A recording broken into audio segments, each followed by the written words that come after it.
we're good to go. All right, I call this November 17th meeting of the Planning and Zoning Commission to order. First item on our agenda is the Pledge of Allegiance. Please join me. I pledge allegiance to the flag of the United States of America and to the republic for which it stands, one nation, under God, indivisible, with liberty and justice for all.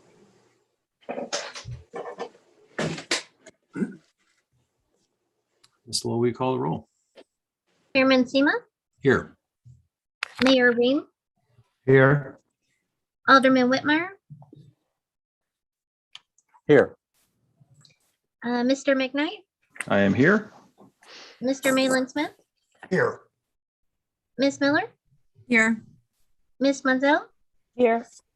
Dr. O'Mell, Here. and Mr. White. Here. I have Mr. Bolazina as absent. We have a quorum. Thank you, Ms. Wall. Next up is the approval of the minutes from our October 20th, 2021 meeting. Do I have a motion? Move. Second. Motion to approve by Dr. O'Mell, seconded by Mr. White. Any discussion or amendments? All in favor, say aye. Aye. Aye. Any opposed? Motion appears to carry unanimously. Next, old business. The next three items on the agenda this evening pertain to the gas service station located at 2721 North Ballas Road.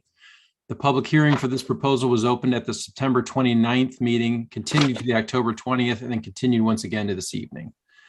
Item number one, a zoning text amendment. A request has been made by Scott Fell of Nova Group on behalf of Spirit Energy LLC for approval of amendments to the campus office zoning district related to section 405.560 conditional uses, service revitalization development regulations related to section 405.1415 permitted uses and section 405.1440 off-street parking and loading requirements, and section 405.080 definitions. Item number two on the agenda this evening, a preliminary site development plan. A request has been made by Scott Fell of Nova Group on behalf of Spirit Energy LLC owner for approval of a preliminary site development plan in order to remodel and renovate an existing gasoline service station into a convenience store with gasoline sales to be located at 2721 North Ballas Road in the campus office zoning district, developed under the service revitalization zoning regulations. And that is the public hearing that has remained open since September. Conditional use permit. A request has been made by Scott Fell of Nova Group on behalf of Spirit Energy LLC owner for approval of a conditional use permit in order to remodel and renovate an existing gasoline service station into a convenience store with gasoline sales to be located at 2721 North Ballas Road in the campus office zoning district, developed under the service revitalization zoning districts. Mr. Spencer, are there any updated exhibits? Yes, Mr. Chairman, I'd like to enter one additional exhibit for the record. Preliminary site development plan titled Town and Country Market, dated November 1st, 2021, prepared by BFA Engineering Survey. Okay. Call for our presenter. Mr. Spencer, I think you were going to talk about item number one, and then we would turn it over to the applicant. Correct. I'd like just to quickly go over the zoning code amendments as they allow a foundation for the applicant to propose their convenience store conversion. Currently, the zoning code has a definition for convenience stores, but the code is silent in all districts. The campus office with service revitalization regulations allows as a permitted use gasoline service station. So obviously with proposed conversion and the end of the service station aspect, that needs to be updated. So staff is proposing to amend the convenience store definition to allow the associated sale of gasoline products, as well as add convenience store and gasoline service station as conditional uses in the office and campus office zoning districts. So therefore a convenience store would be eligible for service revitalization regulations at this location. And then another amendment would be the elimination of gasoline service stations as a permitted use in the service revitalization development section, and the addition of parking regulations for convenience store in the service revitalization section of code. So those changes support the proposal and allow them to move forward with request of a preliminary site development plan, a conditional use permit for a convenience store with gasoline sales. This discussion or questions on this? Why don't we have, just since we're going to be speaking with Mr. Spencer on this one, it seems maybe appropriate to have this just slightly separated from the other two items. Do you have questions or discussion on the zoning? Mr. McKnight. Chairman, I think it's a wise move to separate these a little bit, because I think this is somewhat an oversight in our code not to have a convenience store defined, regardless of what's decided in the next in the conditional use permit and the next two items in our agenda. Sorry, but this to me seems like something that we should have in our code regardless. The idea of a convenience store is a pretty common thing in a city, and the ability to have one in Town and Country just makes sense to me, regardless of whether we allow for this one on the corner of Allison and Clayton or not. Thank you, Mr. McKnight. Alderman Whitmire. I'm wondering if Exhibit D is a part of this conversation, and if so, I have a follow-up question on that exhibit. It's a proposed code amendment, yes. So I have a follow-up question, if I may. Go ahead, Alderman Whitmire. So the line added for convenience store, the 4 per 1,000 square feet and 1 per gas pump, what was the basis of that? How did you come up with that? How did staff come up with that? The 4 per 1,000 is in line with the other listed uses under service revitalization. It's also supported. I was looking at the comprehensive plan, which on page 9 of my memo under Exhibit B says that parking requirements in this area should be minimized in order to ensure an appropriate amount of green space.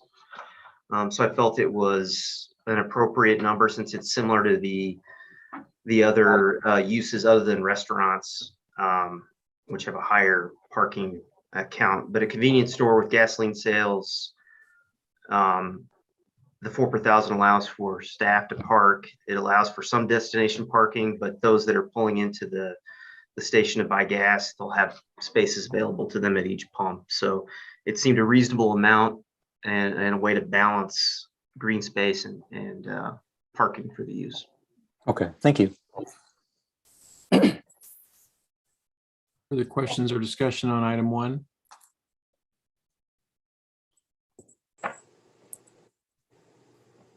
Okay, we'll move on to item 2. I'll call for our presenter. Please give your name and address for the record. Good evening. Scott Fail, Miller Group Incorporated, 6312 Hazel West Court, Hazelwood, Missouri, 63042. Welcome, Mr. Phil.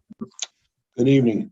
I also have Mr. Chris Kempf and Mr. Brad Kempf here as well, the owners of the property. So the current use of this facility, as everyone knows, is a service station, automobile repair, along with gas sales, any small convenience store component, drinks, snacks, that kind of thing. The proposal that we're presenting tonight changes that model in that the convenience store now becomes the use of the building. Basically, the improvements to the site first start with the relocation of the gasoline canopy. The existing canopies right now, there are 2 of them, and they're kind of perpendicular to each other. Makes navigation a little difficult. We're in the process of obtaining vacation along Ballast Road so that we can move the gas canopy and provide a more industry standard type of canopy arrangement. So that's the first improvement. We are also eliminating 2 curb cuts one on Bounce Road, one on Clayton Road, and they are the two curb cuts closest to the intersection. So I think that improves that intersection without having those ingress and egress points right there at the intersection. The building remains as is regarding footprint. We are not expanding the building. It will be the same size. Exterior wise, it really is more renovation than anything. We'll repair,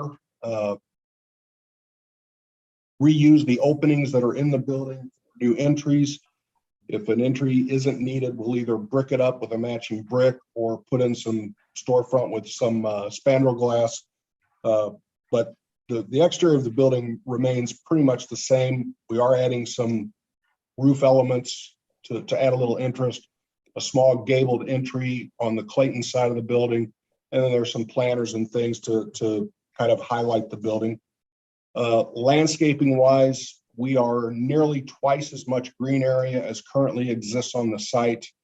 And I believe the plant total is over 120 new plants. So I think landscaping wise, it'll be a tremendous improvement.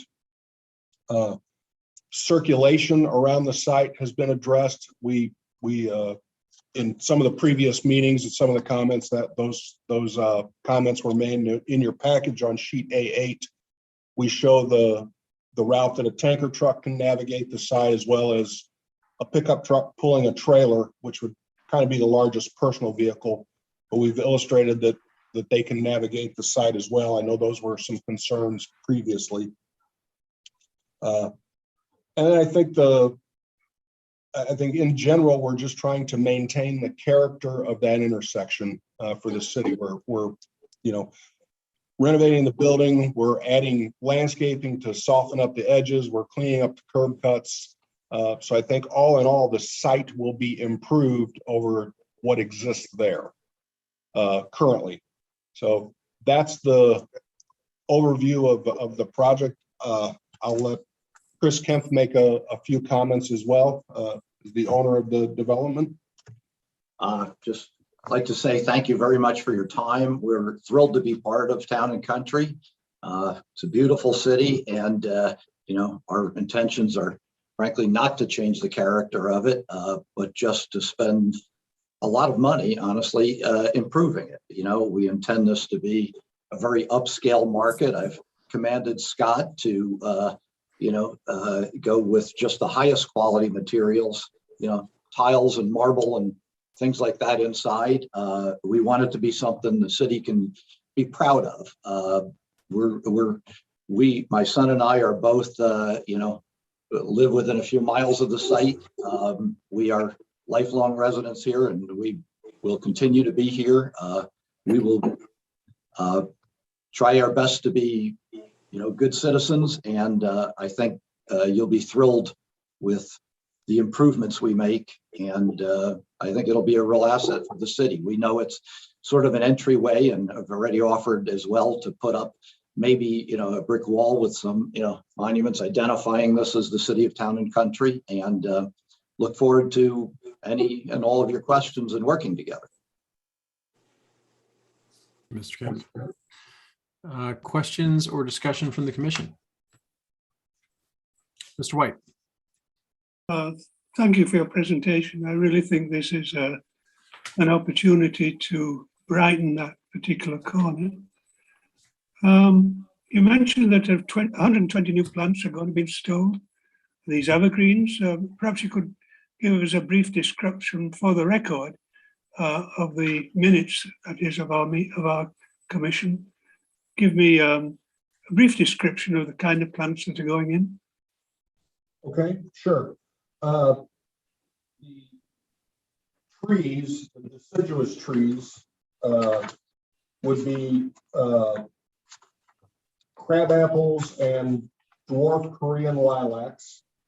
Those are flowering trees, and they are smaller in nature, but the site really won't handle big overstories. Then along the south property line is a row of emerald arborvitae, which is an evergreen, and it's a columnar type of plant. So it will create I don't want to call it a hedgerow, but it will create a barrier. Then there are the plants, the shrubbery, if you will. There are burning bush, junipers, yews, hollies, boxwoods, Kelsey dwarf, red twig, dogwood, hydrangeas, chokeberries, sweet spire, junipers, another hydrangea, a summer wine nine bark. And then there are main grasses to kind of fill in things, and creeping lilac, you know, as ground covers, and some other ornamental grasses, main grass. So the stuff, the plants along Ballas and Clayton are kind of all those plants that I just read. You're breaking up, Scott. Okay. You're coming in and out with your audio. Okay. The plants on Ballas and Clayton. On Ballas and Clayton, it's all lower profile plants. Obviously, we don't want anything that obstructs view. So the larger, taller stuff is at the back of the site, and we'll kind of create a backdrop as you look through the site and kind of terminate the backside of the. And I will say for them too, they're putting in some boxes, some landscape boxes adjacent to the building. That's a change that was requested by the Architecture Review Board at a previous meeting. They have not shown that to the ARB yet, but they're reflecting it on the plans currently. So they'll have some landscaping areas, not a significant amount, but kind of treatments adjacent to the building. That was at the request of the ARB. Okay. Further discussion? Mr. McKnight. You're muted, Mr. McKnight.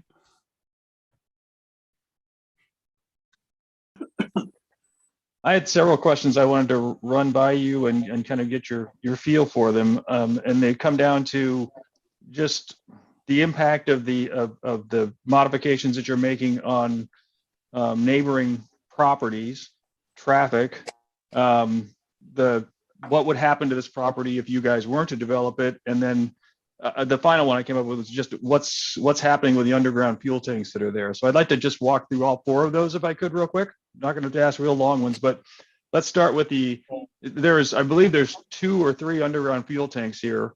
Have those been, I guess, as part of this process, will there be any changes to those, any inspections to those tanks that would be part of this process? Well, yes, sir. If I can answer that, and I've owned this property for 3 to 4 years now. And what happened was the prior tenant of mine that was Circle K was not maintaining things. So we actually went in. They were down to the point where they were only pumping out of one tank. It was electrical issues, not any sort of leaks or anything, but they were maybe not good stewards. We have already invested all the money and replaced all the pumps, repaired everything that needed to be repaired. They have been inspected. They are insured by PISTIF, the state tank fund, and we are in good graces with them. So we've spent a reasonably significant amount of money, and hopefully we'll spend a lot more if we are successful with this vacation process.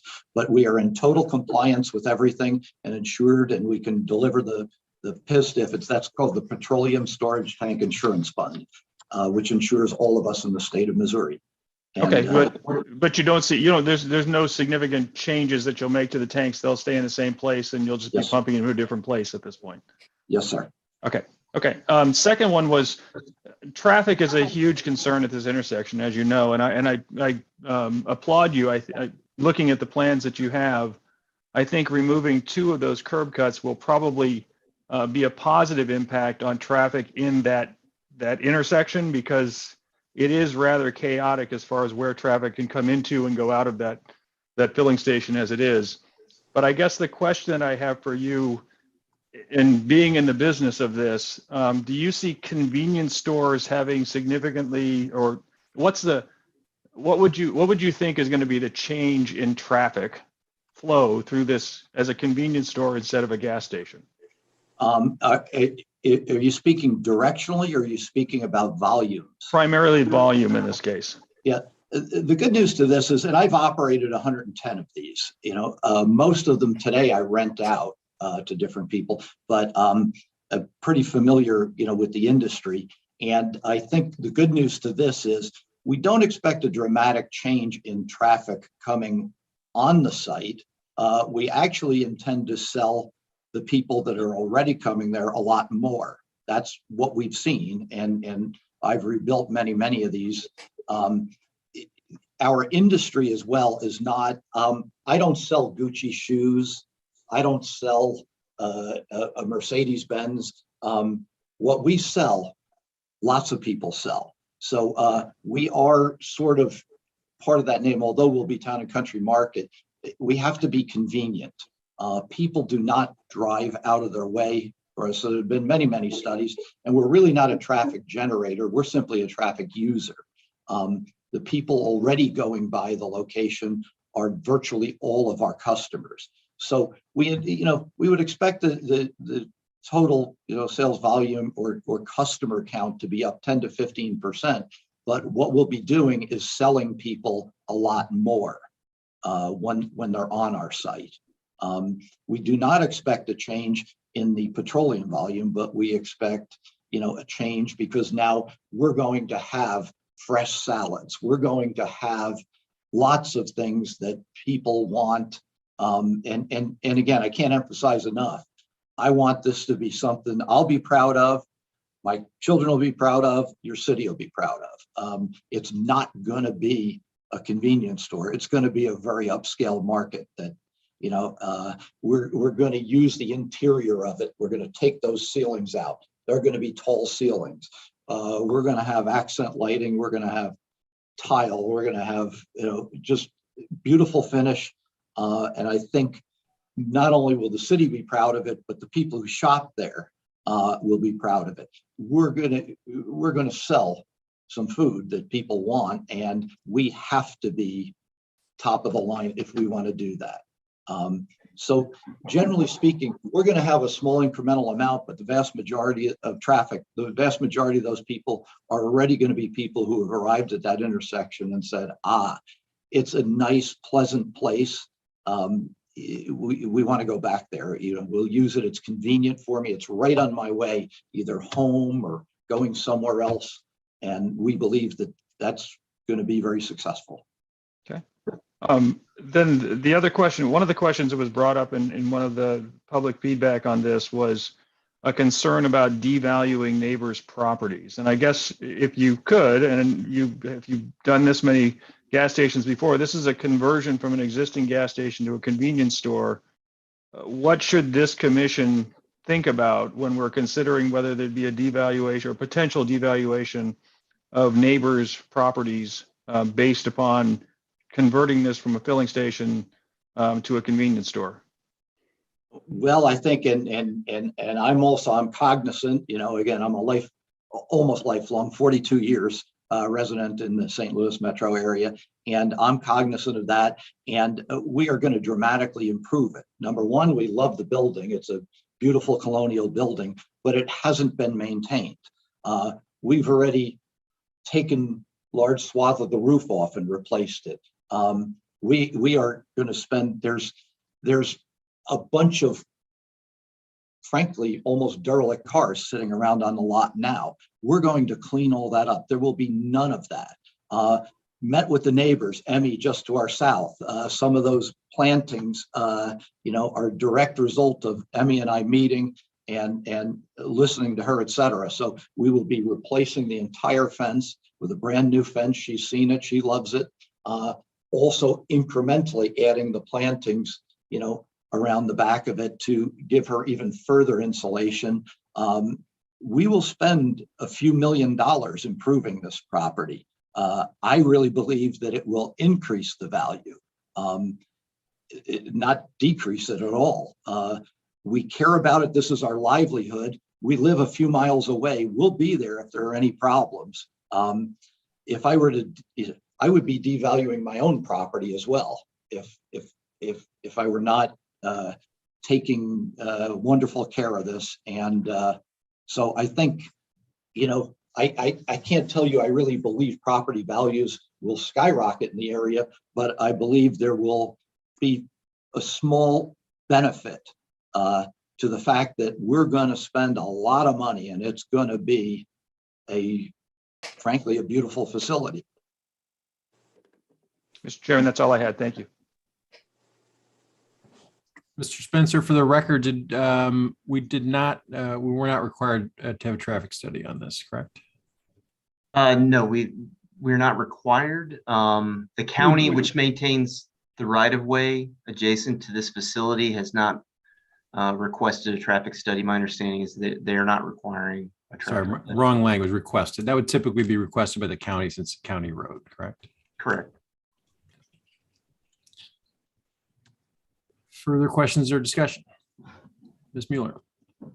Swear, I went through the minutes and I would have swore, I didn't see it in there. Maybe I missed it, but I would swear that we did have a conversation. I know it was raised in the work session about, and maybe I think the presenters also referenced it a few minutes ago, but that this is a gateway area coming into the city. And I would swear that we had the conversation about asking as part of the construction and the signage on that corner, doing one of our comprehensive plan contemplated gateway signage structures. Am I imagining this? Because I think this would be a great place to do that and a great opportunity to implement since it's going to be getting overhauled anyway.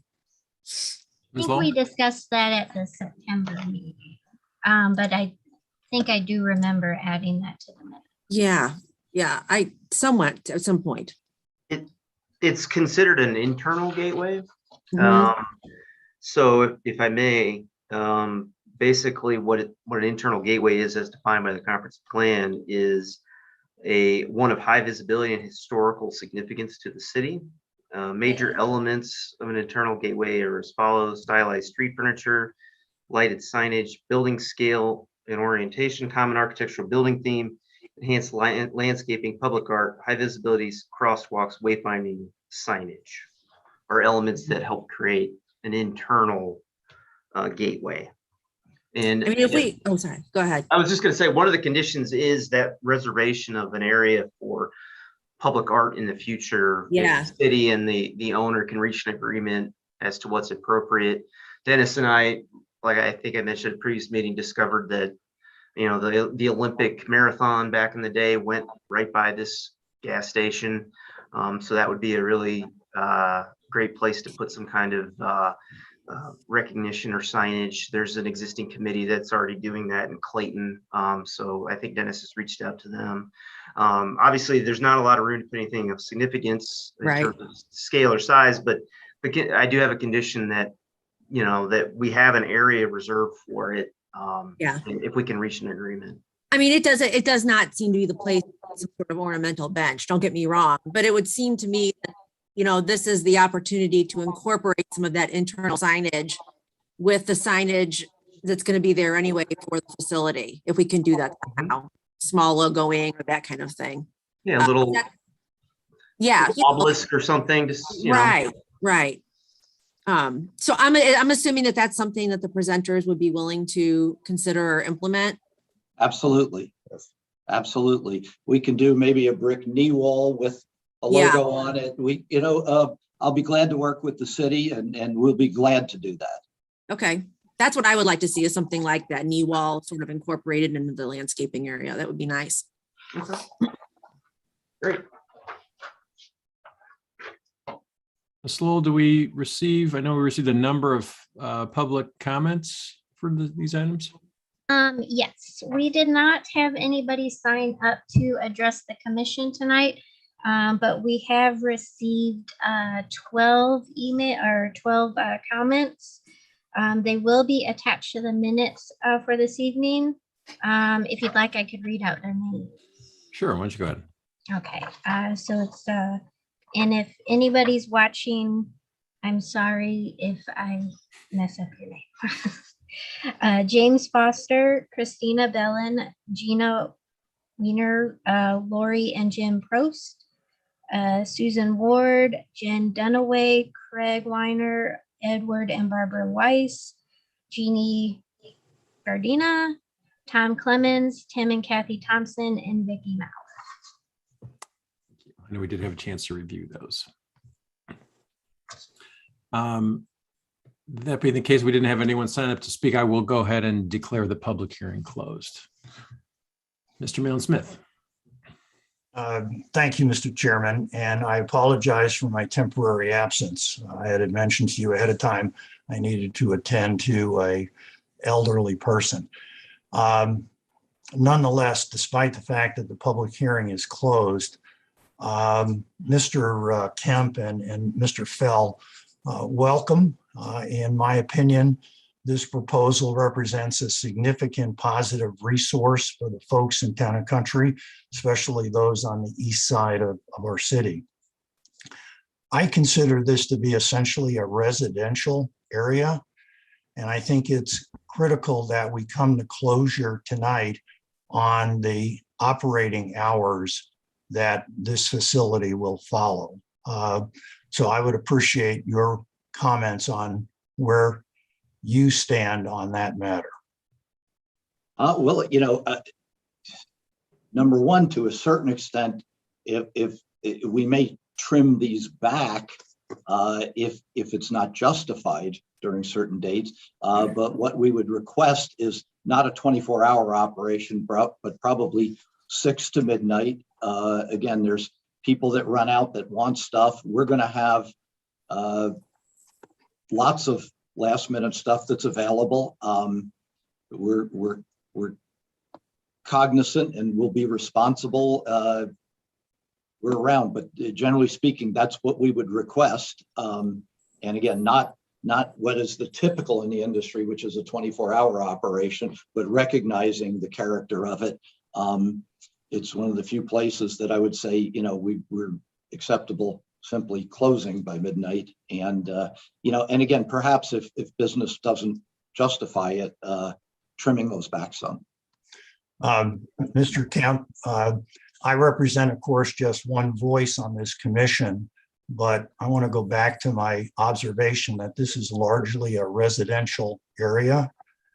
And I realize that the staff has recommended you consider closing at 10. And in my opinion, I think that closing time is essential. Again, it's a residential area, and I think we need to be respectful of the folks in the immediate area. For me, that's a linchpin to this decision. Yeah, and I guess my comment is, honestly, I've never operated a location that has closed that early. I would ask to contemplate, because particularly people are out later on Friday and Saturday nights. Perhaps we could entertain the 10 p.m. closing during the week and just Friday and Saturday nights being open. We do find there is a lot of demand, people having parties at their house, et cetera, and looking for items.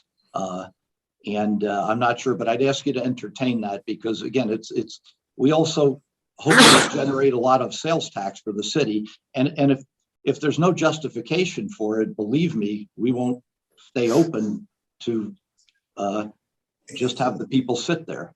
Yeah, I realize it's a business decision and I respect that, but I am reluctant to leave the matter open-ended. I did have a chance to review the resident input, the suggestions or comments on the the dozen or so emails.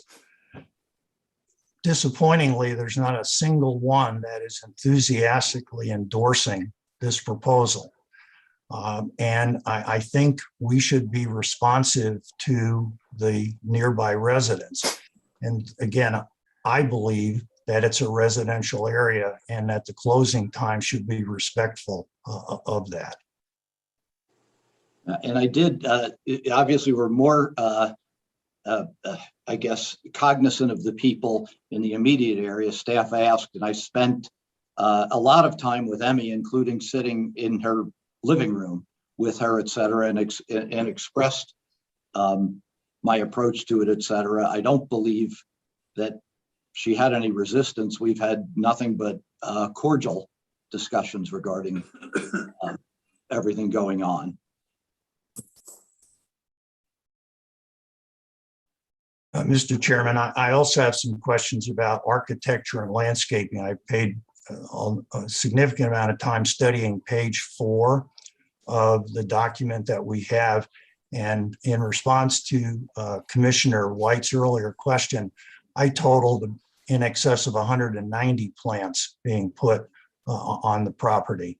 But is now the time to discuss an architectural question and some landscaping questions?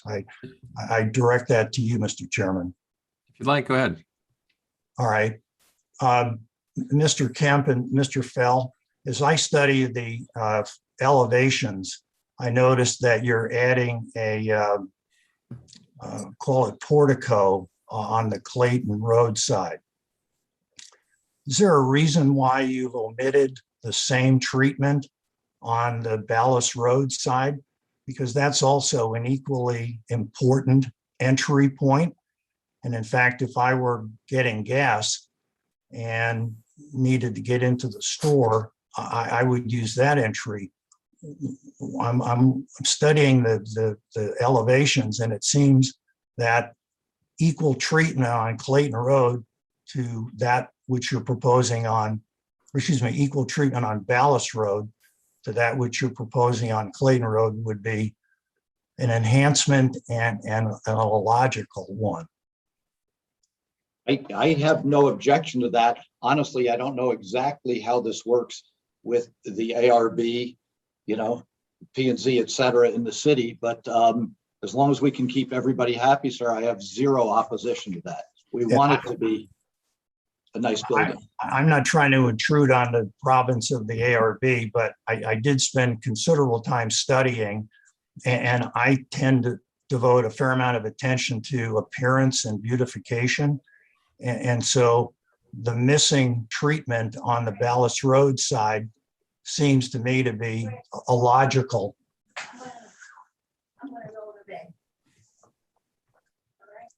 Excuse the distraction. It's okay. Yeah, and sir, so my answer is obviously, again, I'm sorry, I'm a neophyte when it comes to the city of Town and Country, but if there's no objection on the part of, you know, any of the other boards here, we will commit to that. All right, if you could incorporate another thought into that discussion, you have what appears to be windows on the corner, the western corner of Clayton Road and the southern corner of Ballas Road. And when I study the interior design, it indicates to me that on Ballas Road, they'd be looking into your staff work area. And on Clayton Road, they'd be looking into the cooler. And so I'm wondering what the purpose would be of windows looking into, or the need to view those areas from the exterior. So if you could help me, I'm not an architect, but I compared the two pages, and that's what it led me to conclude. Neither am I, sir. I'll leave it to the architect here. So those areas, while it is aluminum and glass, I can't. Those areas, while they appear to be windows, the areas where you're looking into a back room would be spandrel glass. So you wouldn't be able to see through. So it would just be a different architectural treatment as opposed to just filling the opening with brick. So I think there's some benefit to the relief of fenestration. I got it. Yeah, Okay. I would not want to see an enormous brick wall there and breaking that up. But I thought, why would we have a window looking into where your staff is preparing some of the things you serve? You won't be able to see him. All right. Can I turn my attention to landscaping? And building on Commissioner White's questions. You're putting in a new wooden fence on the western and southern boundary. And along the southern boundary, you're going to obscure that fence appropriately and beautify it with 6-foot arborvitae, correct? Correct. You're not doing that on the western side and instead putting in plants that are 18 to 24 inches high, but you still have what appears to be a 6 or so foot wall. Why wouldn't you be consistent and do the same thing on the western wall, especially since you're inviting traffic to drive around the building? We can certainly do so. Again, this was as a result of sitting with Emmy, our neighbor to the south, and her particular request as to what she would like to see. But if it's the request of the city, we can, my bet is continue that on the western edge. Again, I don't think anybody wants the wall to be exposed any more than is absolutely essential. So if you duplicated the arborvitae on the west side, like you have on the south side, I think you'd achieve a degree of consistency and also a significant increase in beautification. Yeah, if it's the desire of the city, we're certainly glad to comply. And another thought that I would ask you to consider on landscaping, you've got your dumpster in the back corner of the property, and you're appropriately shielding it with some vegetation. Yes. You're putting in two 2-inch deciduous trees and plants that are 24 inches tall. I think you're misallocating your landscaping resources, and what you've got there is not going to be effectively hiding what is traditionally a very ugly structure, the landscaping or the dumpster. So again, what's key here is the appearance of this facility. And I'm making comment that I would ask that you consider that I think achieves a greater degree of consistency and also obscuring things that are not attractive elements, a fence and a dumpster wall. We can concur that it's not beautiful. The dumpster you can't make beautiful. And certainly, again, we could commit the one side we must leave open. There has to be access to it. I'm not, yeah, it's the wall facing the north where you're investing a significant amount of landscaping that I think is effectively not doing what you want it to do, which is to obscure the wall. And the trees are small to begin with, and they're deciduous. I'm betting my architect, with the help of the landscape architect, can resolve that issue. I would ask that you consider that. Thank you. We will do so. Next question on architecture. What is the material that you're using for the columns on the canopies? It appears to be brick, but I'm not certain. The gasoline canopy? Yes. Yes, it would be brick All right, thank you. I think to that's match the building. good. Mr. Chairman, I appreciate the time, but those were a raft of questions that I had from looking at the materials. Mr. Malin Smith, further questions or discussion from the commission? Ms. Mueller. I just wanted to circle back around to the operational hours issue that we were discussing. And I agree with Mr. Malin Smith that we need to be very sensitive to the fact that it's a residential area. But I do think that some of the concern is offset by the quality of the facility that it sounds like is going to be put in. It's not like the ding-donging, Quickie Mart type look here. I mean, this is an upscale look.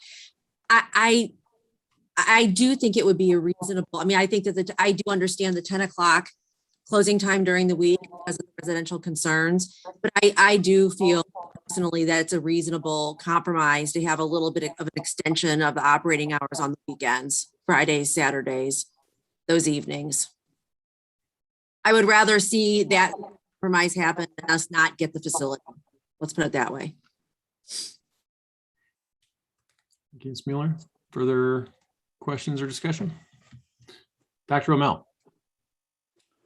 On the operating hours, I also would agree that it seems like meeting halfway, that having it open till 12 on Friday and Saturday seems a reasonable request, that we're meeting halfway and keep it at 10 o'clock during the other 5 days.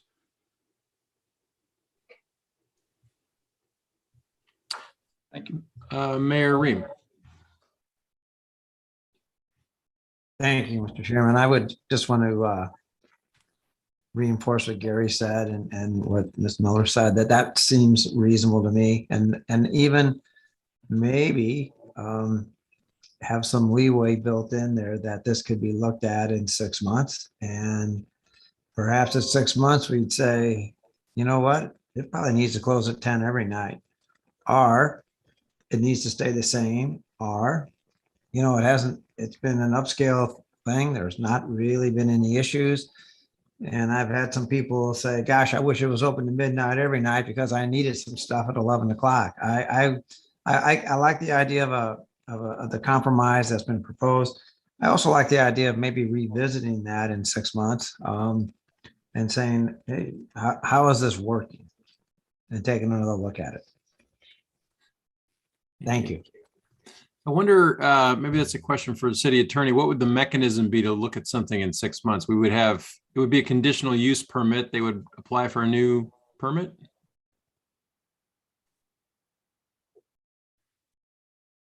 Mr. Sluice is stuck on mute. There you go. No, not quite.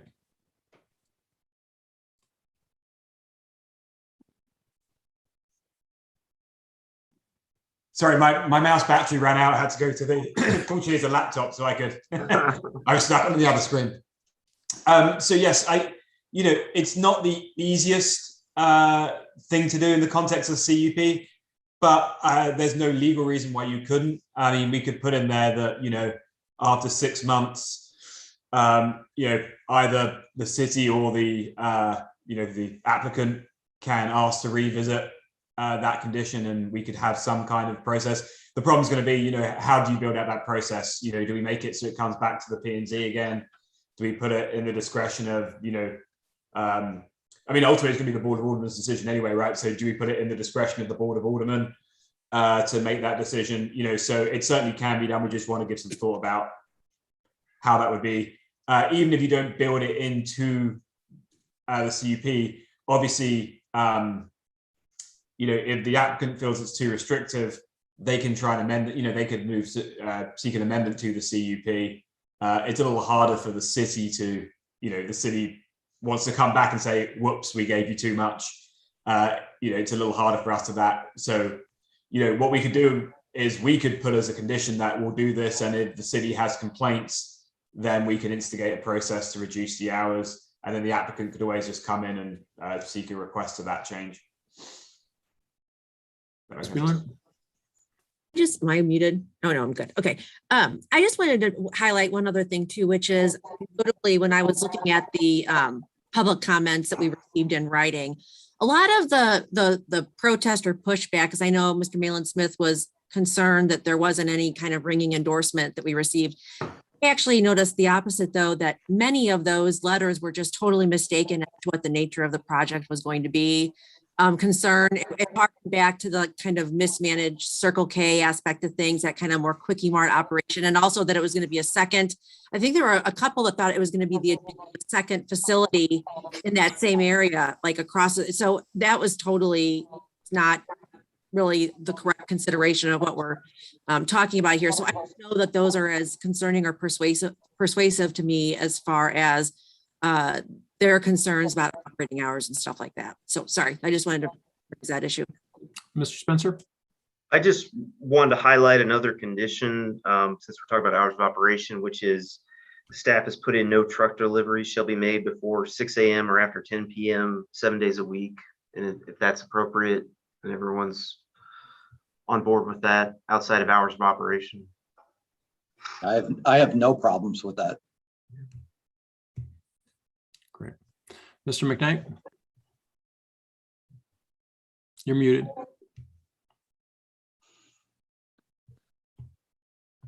I was going to say a quick process question. We have 3 items in front of us. Are we planning on taking them one at a time? Because we seem to have a number of requests or things that would appear to be additional conditional uses and conditions and changes to conditions. Are we planning on stepping through these one by one, or what's the? We will do that. We will vote on them one by one. And with respect to the operating hours, we'll have an opportunity to make an amendment to the proposed conditions when we get to that point.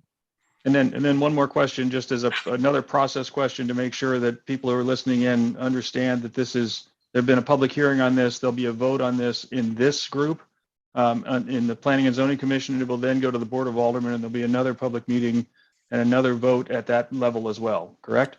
Correct. Okay. And the ARB as well. It's currently in the ARB process. So there's 3 boards looking at it. Yeah. Ms. Munsell? Chairman Sema, I have a question, I guess, for Ryan. I recognizing that the current current store is vastly different from the plan, but what are the current hours? And I just would also like to make a comment that it seems to me would be more prudent to start more restrictive and then loosen up rather than try to go backwards. Just a observation. Could I please maybe address that? Go ahead, Mr. Kempf. Would that be acceptable? The first thing I can tell you, and I've spent a number of years watching it, and I would call the current hours erratic. I have seen it open at 10:45 p.m. and I have seen it close at 8 o'clock. It's maybe less consistent than you would want an operation. And obviously it's one of the things as we, we've worked with the McNamara family. I knew Jack McNamara for many, many years. He was a good friend, and I know Pat. I've known him for 30 years, et cetera. And so we're sort of trying to help them get a little more organized and we've had multiple complaints in that, again, it can be open close to midnight sometimes, and then all of a sudden someone comes to try to get the same product the next night and it's closed at 8 o'clock. So we'll be more consistent when it comes to that. The other thing I would ask you all to please consider is, it is a business too. So we have to be profitable and have to be open enough. It will certainly be as what's proposed, the shortest hours of anyone in the multiple directions from there. And also, again, we're not a great big company. We will be there. This is our livelihood. And I promise you, any problems that are there of any ilk, whether it's this group, the aldermen, the residents, we'll meet with them personally. We'll spend time to fix it. Obviously, I have a significant amount of money invested in this already. What I'm talking about is a lot more. And I do need to also be profitable to justify it. Because I want to be able to spend the money that will make the city proud, that you'll look in there and say, no, this isn't a quickie mart. This is, something, quite striking and something that you would like to shop at. And I'd ask you to have that in mind as we discuss the hours. Thank you, Mr. Kemp. Further questions or discussion? Alderman Whitmire. Thank you, Chairman. So we are a walking city. I would think that you would expect pedestrian traffic to come in as well. And I would hope so anyway. So I was a little surprised when I didn't see sidewalks. I think what's maybe a provision for maybe a sidewalk in the future or something, but could you talk about that a little bit? And maybe we could have Ryan talk as well as to what the city is looking for too. I'm sorry. Yes, we did propose, we are reserving an area to have them, and I like walking too. And, so there's zero problem in incorporating the sidewalks. We didn't want to overstep our bounds as to what's within our purview or our bailiwick and what's the city's. But we are absolutely, as part and parcel of this process, we were requested to reserve an area for that, and we will. If I'll jump in. It's St. Louis County right of way, and what they've the gentleman's correct. They're reserving 12 feet for potential 5-foot sidewalk in the future.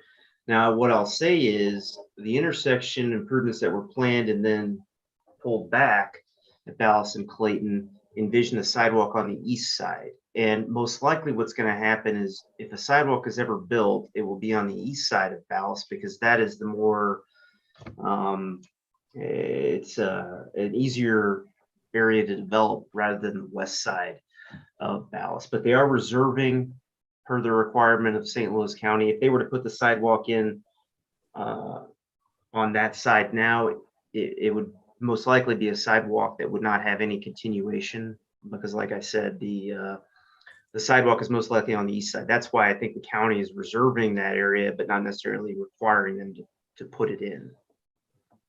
So that's a county matter, whether or not it is required to be put in.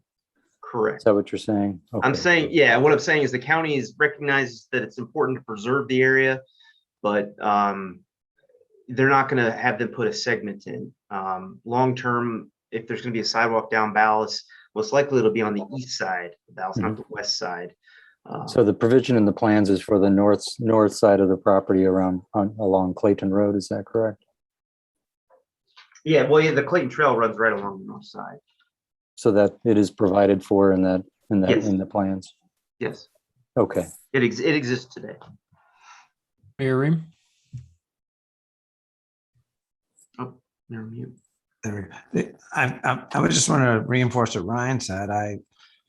If there's going to be a sidewalk on Ballas, it's going to have to be on the east side if it's ever going to hook up with the sidewalk that De Pere has. And so that it would just be, it'll be a contiguous sidewalk if it ever happens. Believe me, I hear about that thing all the time. Not sure when it's going to happen, but it's going to have to be on the east side of Ballas for sure. So it hooks up with the one that the city of De Pere already has in place. But if the good thing is, if things change, the area is reserved. It'll be part of that right of way vacation agreement. So we have the ability to put it in, or the county does. So that is good. And then a follow-up question. Go ahead. It's really back to the fence question. I guess two questions. One is, I presume this fence is in alignment with our code for fencing. That's really a question to Mr. Spencer. And then secondly, the document says that, a fence will be erected when an agreement can be reached with the neighbor or something to that effect. And my question is, what happens if there is no agreement ever reached with the neighbor? Then the fence wouldn't be, the fences are on the neighboring properties. They're not on the applicant's property. So I put that language in there to show that they would have to agree to it for the fences to be replaced. We're not obviously going to force the applicant to put new fences on someone else's property without that property owner's agreement. That's why the language is written the way that So, and it seems a little odd, but it could happen that the fence wouldn't go up because of what you just said. Correct. Okay. If I can add to that, though, I've again met with Emmy and showed her cut sheets of the fence we propose, which is a very decorative wooden fence. She was very, very happy with that. Again, asked for the incremental vegetation to go in. And the other gentleman just wanted a new fence. He really didn't care what it looked like on our west, as long as it was in the same place. Alderman Whitmire. So the plans, or at least the thumbnail sketches, include monument signs. Are those monument signs a part of this approval process tonight? That's a separate permit. That's a sign permit. What they're showing is in line with our sign code in terms of height and area and placement. And that is true as well for the signage on the building itself? Correct. As a corner lot, they're allowed to have multiple signage because they have multiple street frontages. But neither of those are being approved tonight. That's a separate process, correct? Correct.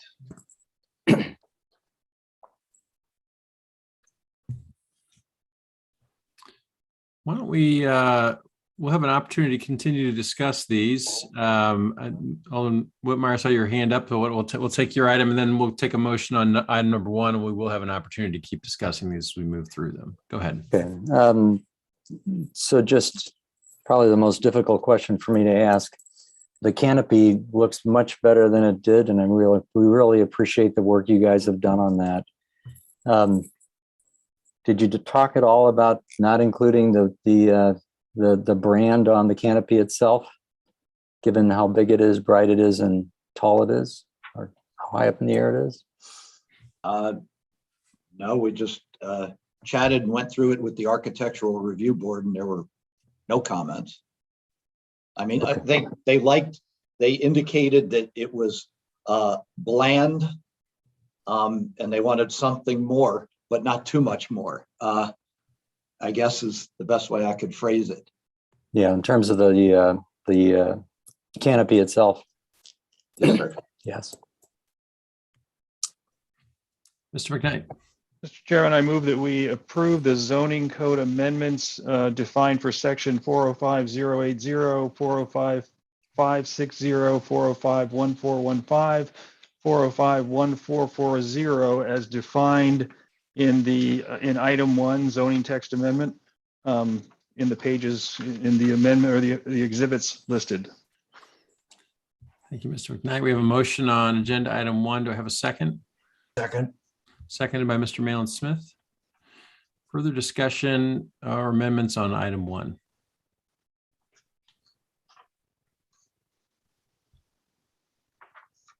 Ms. Law, will you call the roll? Mr. Malin Smith, Aye. Dr. O'Mill, Aye. Ms. Munzel, Aye. Mr. White, Aye. Mayor Ream, Yes. Alderman Whitmire, Aye. Ms. Miller, Aye. Chairman Sema, Aye. and Mr. McKnight. Yes. The motion carries unanimously.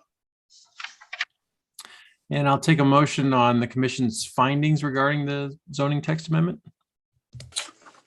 Yeah, I move, Mr. Chairman, that the following be recommended to the Board of Aldermen.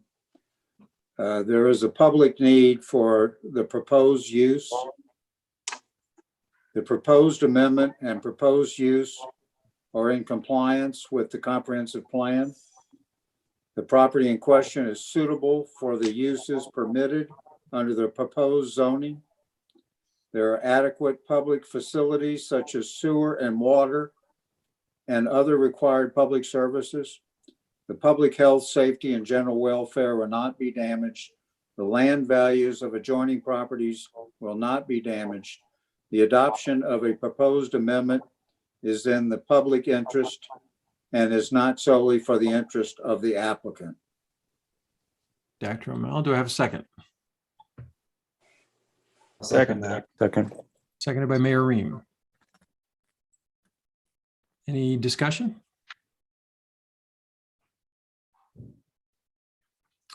All right. All in favor, say aye. Aye. Aye. Any opposed? Motion appears to carry unanimously. I have a motion on agenda item number 2. the preliminary site development plan.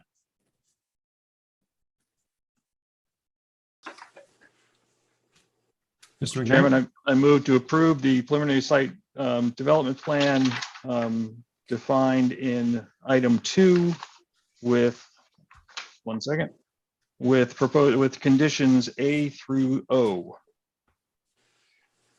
Mr. McKnight, do I have a second? Second that. Seconded by Mayor Ream. Any discussion or amendments on agenda item 2?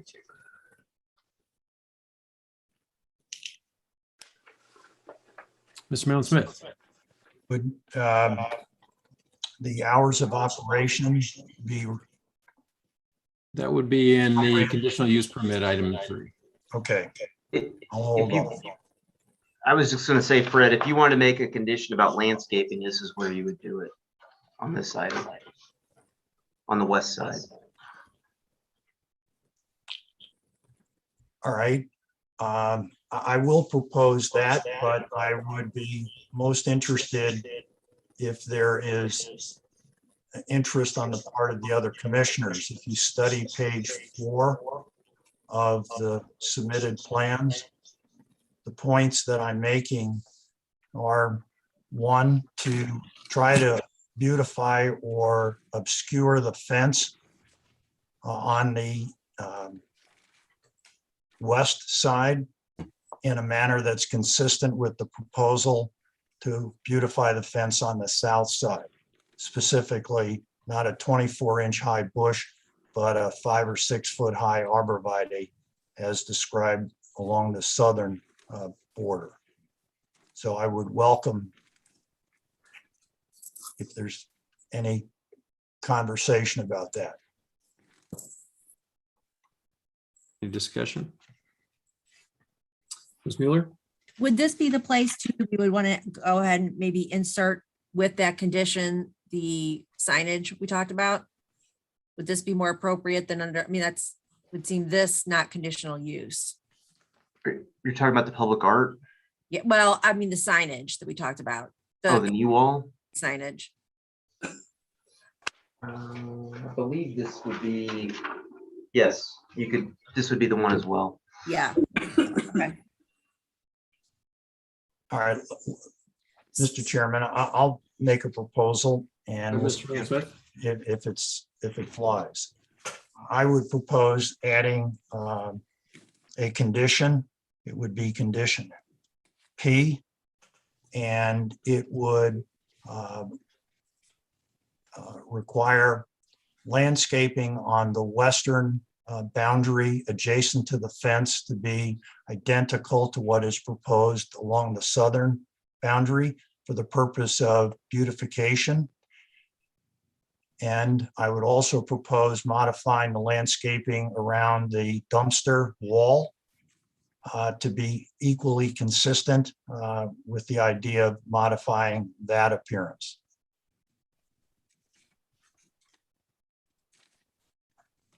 When you say consistent, Mr. Mellon Smith, you're referring to the emerald arborvitae that are on the fence?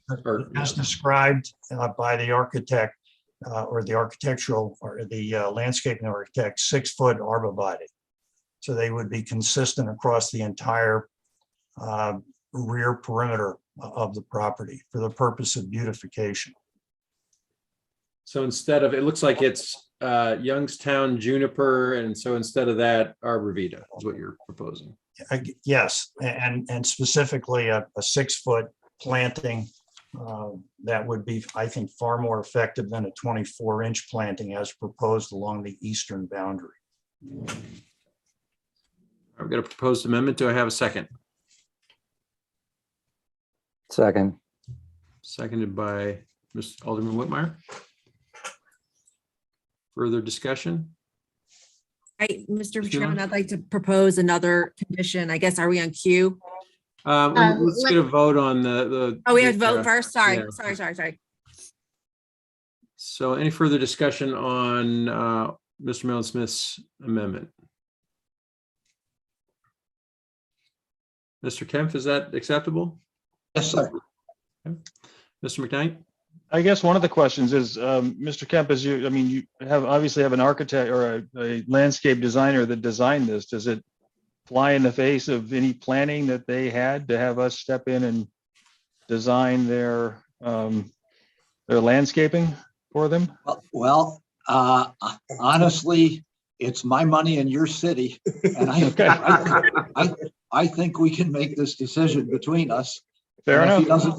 if he doesn't like it, I'll find a more amenable landscape. Fair enough.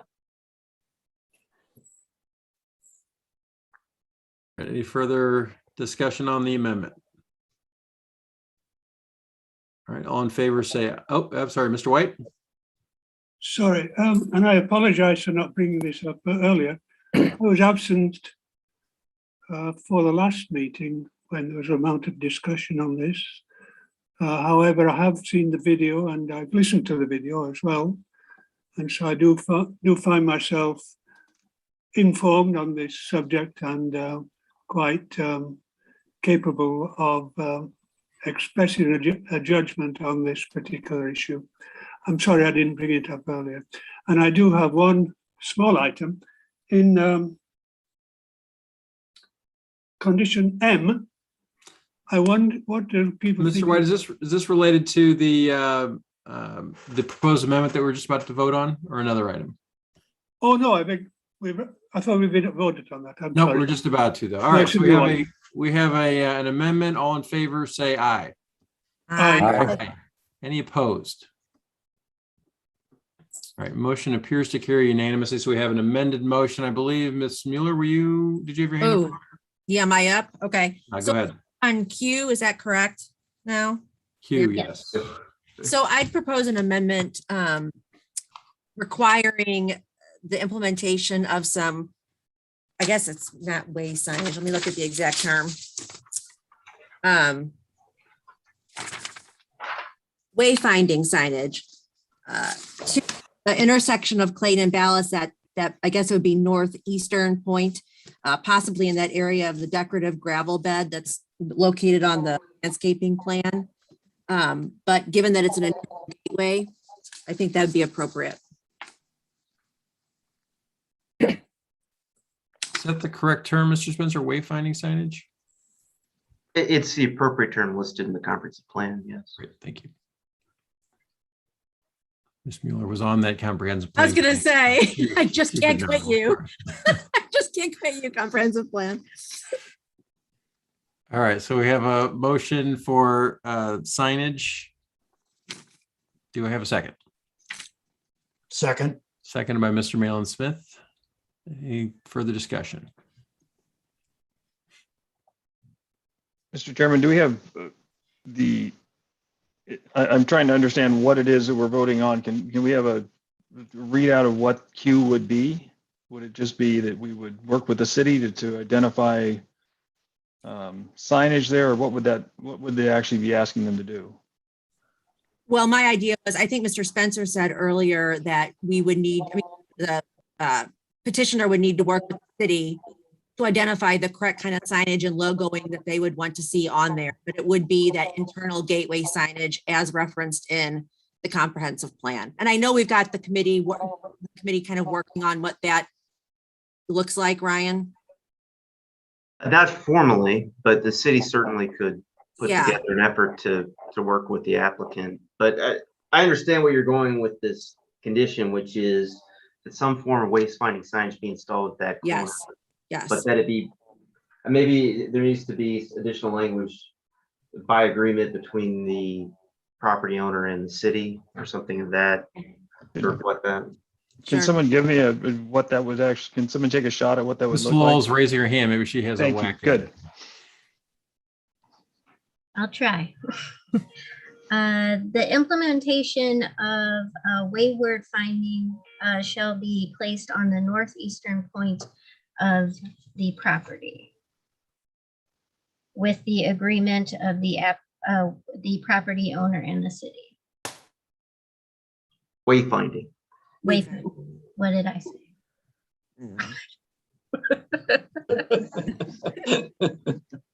Wayward, I think. Okay. I did write that down. Scrivener's error, oral Scrivener's error. All right, Miss Mueller, is that your motion? That sounds good. Yes. Okay, so I have a motion and a second. Mr. White. Okay, any further discussion? All right, all in favor, say aye. Aye. Aye. Any opposed? Motion appears to carry unanimously. All right, we have two amendments to item number 2. Mr. White, I think you want to discuss item M. Item M, do we need the word new in there, the second word? Shouldn't all lighting be? Yeah, it could be more succinct to say exterior lighting shall comply with instead of all new exterior lighting. If you want to make that motion to amend it. I will make that motion. So how would it read now? Exterior lighting shall comply with section 405.157 of the City of Town and Country Zoning Code. Okay. Motion by Mr. White. Do I have a second? Second. Seconded by Ms. Mansell. Any discussion? All in favor, say aye. Aye. Aye. Any opposed? Motion appears to carry unanimously. All right, we have a thrice amended item. Mr. Malin Smith, further discussion. Yes, I would like to ask the commission to consider condition R.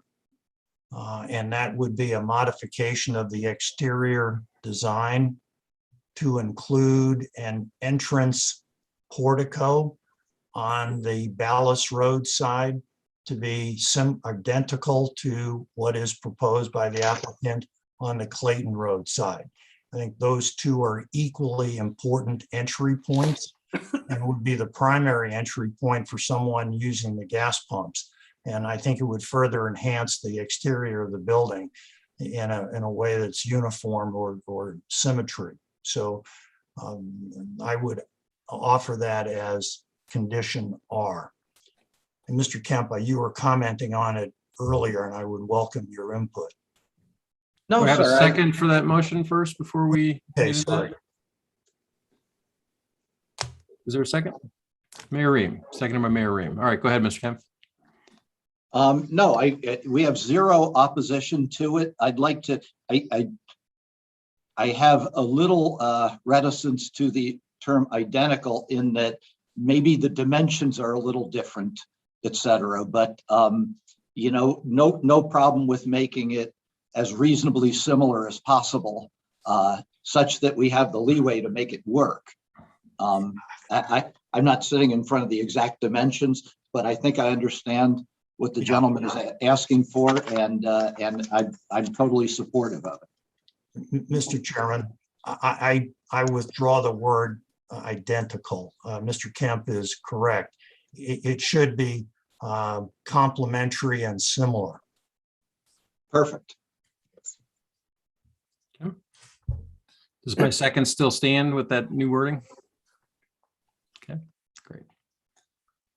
Discussion. Alderman Whitmire. So just for clarification purposes, looking at the elevation, we're talking about that white triangular thing that sticks out the north side of the building, and you're looking for something similar on the east side of the building. Is that correct? Correct.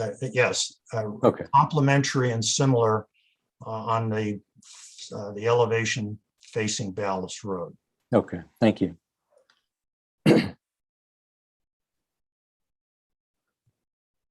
Further discussion.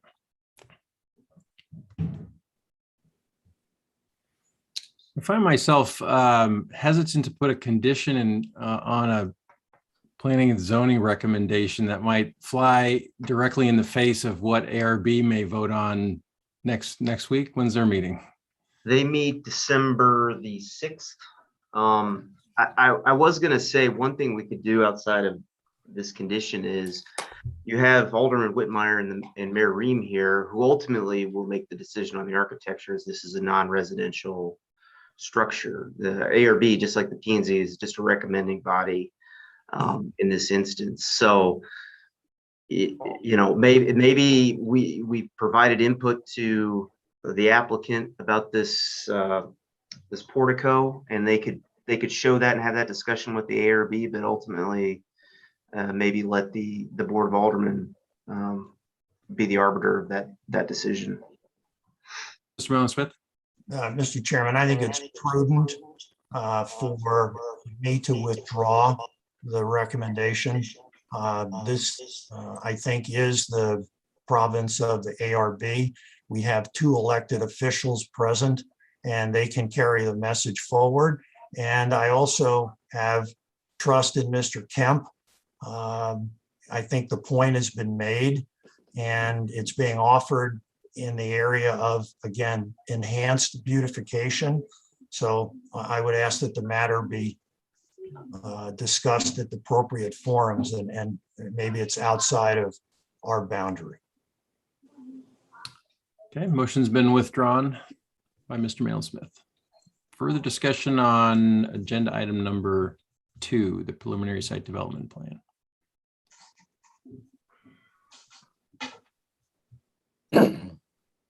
All right, Ms. Lowell, will you call the roll? Dr. O'Mell, Aye. Mayor Ream, Aye. Mr. White, Aye.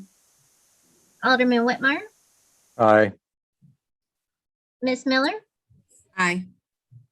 Mr. Mellon-Smith, Aye. Chairman Sema, Aye. Mr. McKnight, Yes. and Ms. Munsell. Aye. The motion carries unanimously. Okay, thank you. Do I have a motion on agenda item 3, the conditional use permit?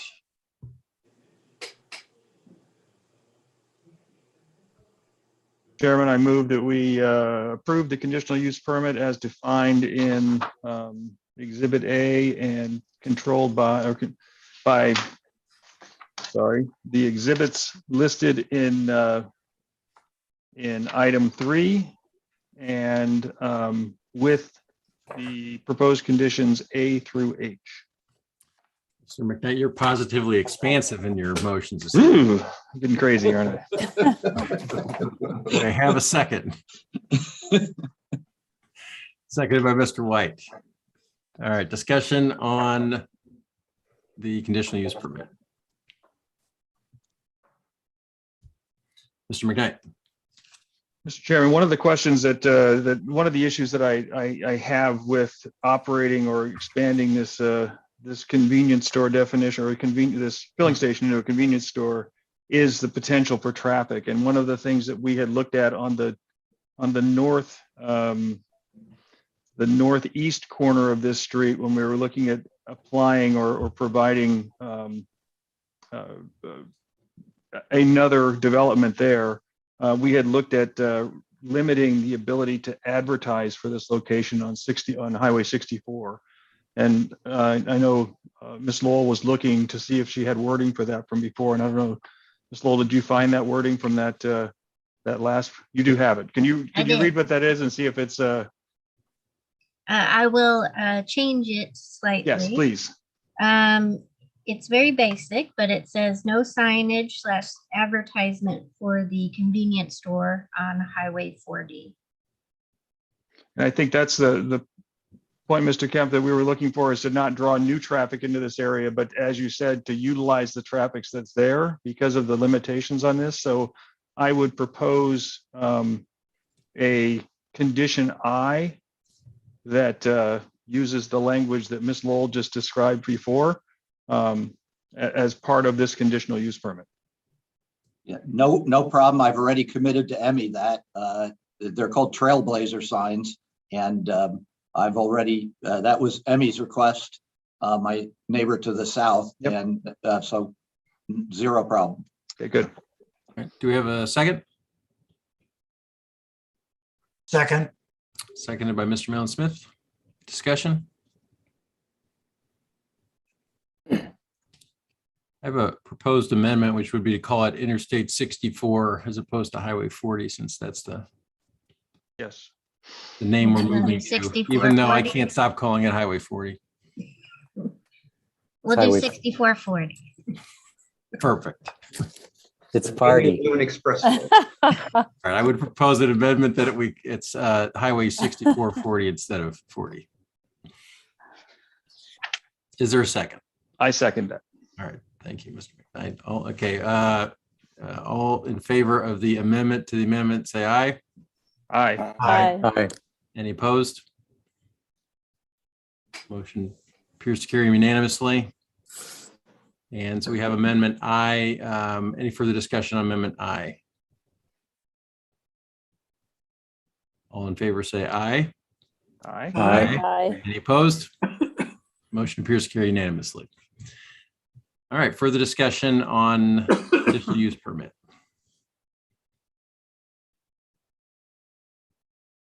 Mr. Millen Smith. Thank you, Chairman. Is this the point that we need to address operating hours? Correct. I would say so. I'm going to just repeat what I said earlier. I think the primary key consideration here is this is a residential area. And it's, I think, inconsistent to equate it to Clayton Road and Woods Mill Road or Manchester Road. And I feel strongly that we should follow the recommendation that staff has made to the applicant and that they adopt consistent hours of operation, concluding at 10 o'clock at night. To be complete, opening at 6 a.m. and closing at 10 p.m.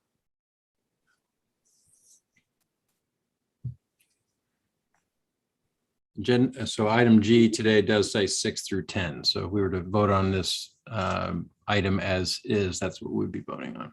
Good. Correct. Do I have any additional discussion or amendments? Mr. McKnight, you're muted. I guess I can certainly see the reason that you would say midnight on Friday and Saturday night. I don't feel I want to put that forward, but that's I certainly see that from a business standpoint, we're asking this person is investing a lot of money into a center, expecting to be able to run a business, and knowing that this is a convenience store and Friday and Saturday nights certainly are busy at convenience stores up till midnight. I can certainly see the business need for having this open and a convenience factor for our residents to be able to get there at 11 o'clock to get something. So that's just my take. And I certainly could see that potentially something to leave it to the board, but it seems like that might be very limiting on a Friday and Saturday night. Ms. Mueller? Yeah, good.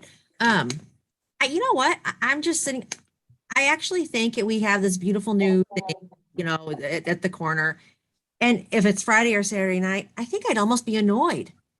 I went there and it was not open till 11 on the weekend. I mean, I at a minimum, I really wouldn't have an issue with the midnight because I don't think there's going to be throngs and hordes of people there during those hours, during that time. But I think it's enough to merit it being open and people like me who would get annoyed. But to have somewhere to go, I think we should be trying to improve what the facilities in our city can offer people.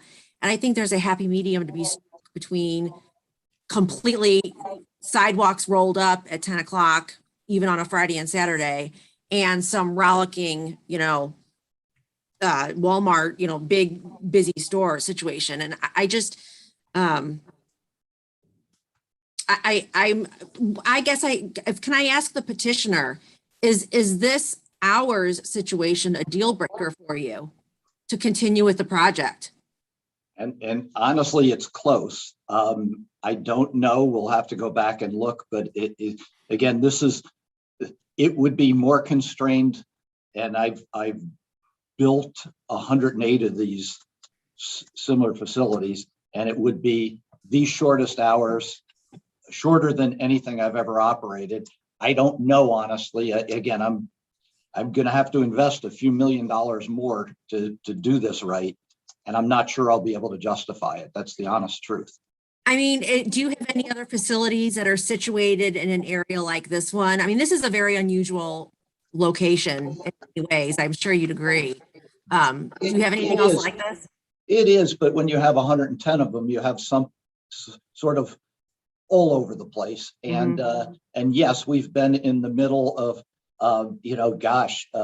probably Drosty and Yale I operated at for years, and that was that's much more of a residential. There really is no business there. It's in the city of St. Charles, and we were open till midnight there. I could go through if I think about one after the next. That's the first one that jumps to mind.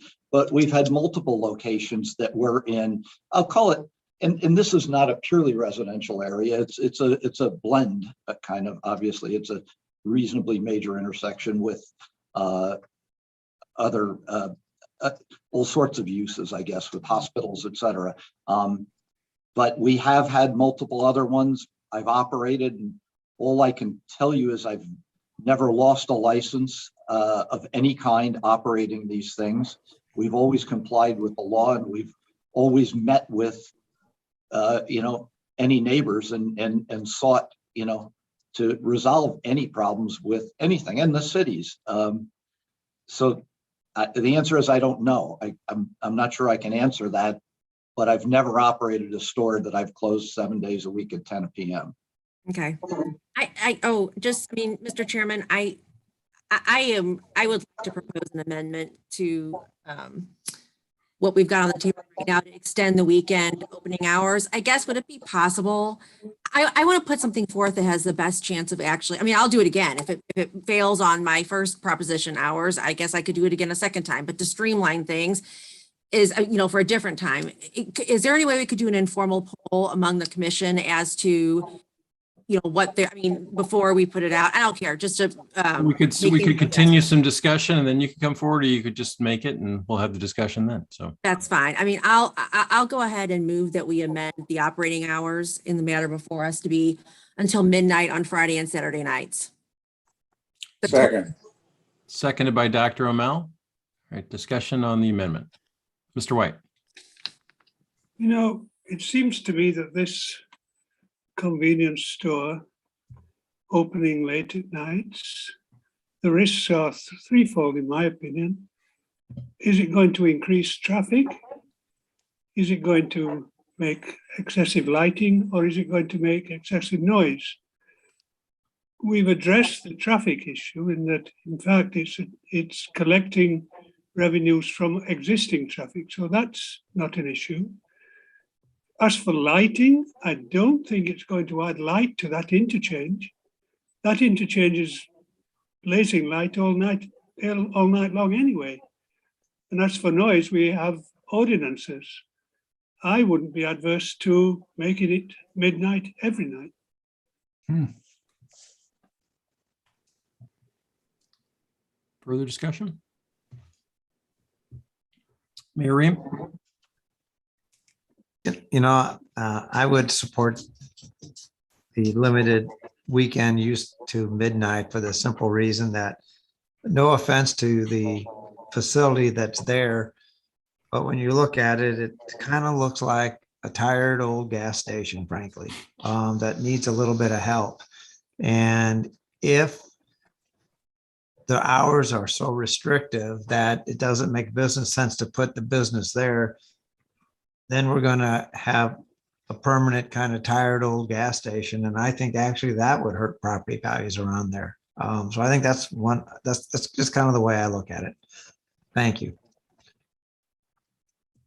Mr. Mayo-Smith. Thank you, Mr. Chairman. I just want to react to a comment that was made just a moment ago, that this is a well-lit intersection all hours of the day. Every other business that's present at this intersection is closed, if not at 6 o'clock, probably by 8 o'clock. Thank you.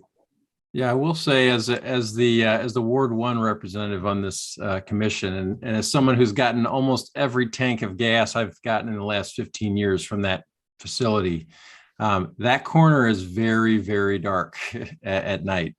Now that said, I find it very inconvenient that that station is, Mr. Kempf, you said it's open sometimes till 11 or 10:45. I've never seen that. At 8 o'clock, the carpets roll up, the streets roll up, and it's closed.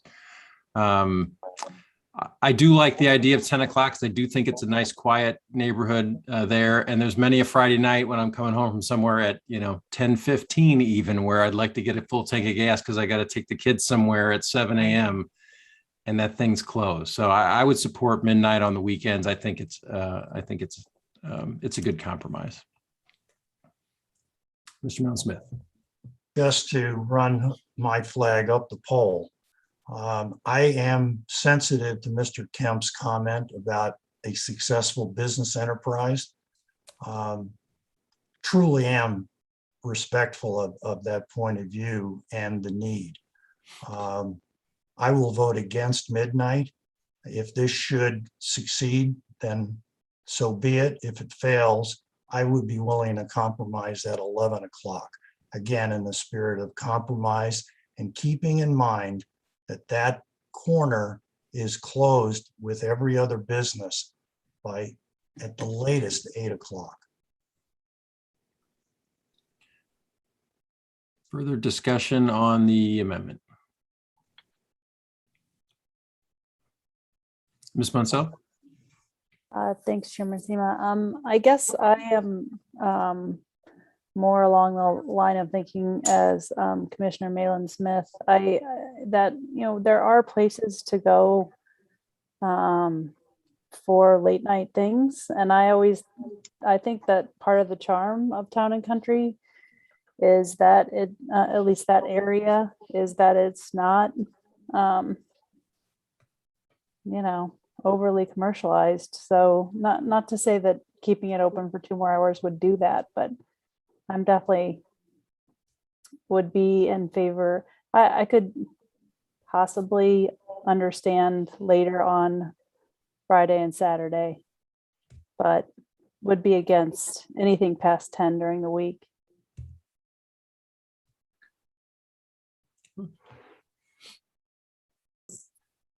All right, we have an amendment on the table. Further discussion.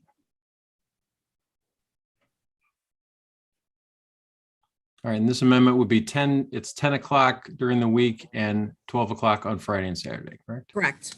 All right. All in favor, say aye. Aye. Aye. Any opposed? Opposed? Motion appears to carry.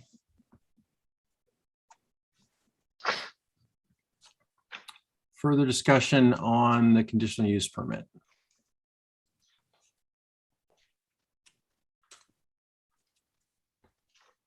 Ms. Lowell, will you call the roll? Ms. Munza, Can we clarify we're voting on the conditions of the conditional use permit, or we're voting on this particular? This is the entire, this is to recommend approval of the conditional use permit by the Board of Aldermen. With the amended With conditions, yeah, A through, we added an I, and then we amended G to be 6 to 10, except the weekends. Okay. Aye. Mr. White, Aye. Alderman Whitmer, Aye. Ms. Miller, Aye. Mr. McKnight, Yes. Mr. Malin Smith, Nay. Mayor Reem, Aye. Dr. O'Mell, Aye. and Chairman Sima. Aye. The motion carries 8-1.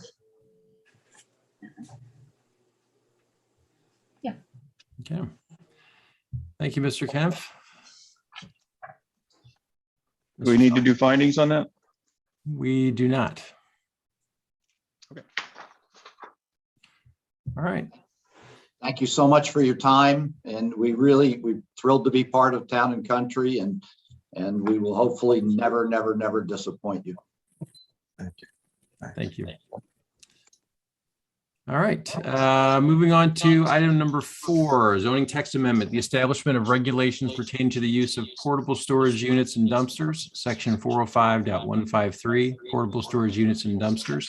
This is continued from our October 20th, 2021 Planning and Zoning Commission meeting. Mr. Spencer, are you our presenter? I certainly can. So at the October meeting, we determined that it would be a prudent course of action to have a subcommittee, which was formed with Commissioner Munsell and Alderman Whitmire, Commissioner McKnight, and Commissioner Bolazina. So there was discussion, we had a meeting, and out of that came what you have before you this evening.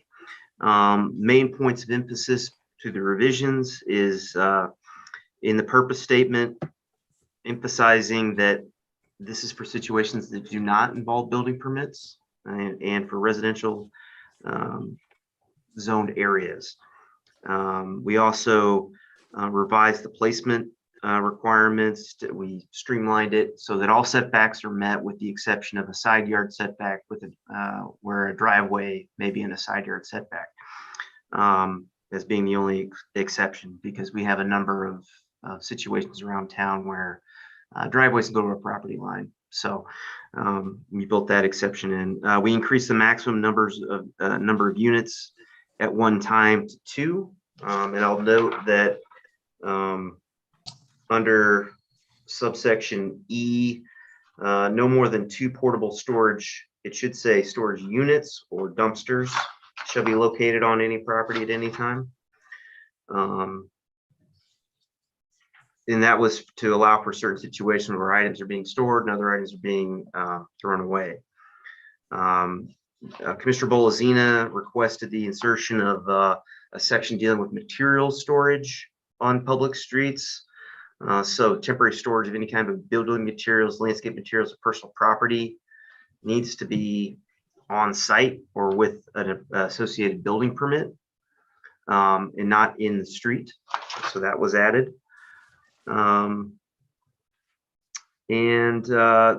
Otherwise, the size limitations and the timing was felt to be a good number. Looking at timing, some cities have extended periods of time up to 30 days. Some are as low as 10 days. 14 was also a common number, so 14 was felt to be consecutive days was a reasonable number for someone in the process of doing a clean out or a removal or moving in. So that was maintained. So again, these recommendations for regulations are to address residential areas. Currently, we do not have any regulations. The code is silent. So this will allow staff, if we receive complaints, or if we notice dumpsters or pods in the street, to make contact, point out the regulations, to start a clock, if you will, to prevent a potential nuisance situation in a neighborhood. Mr. McKnight?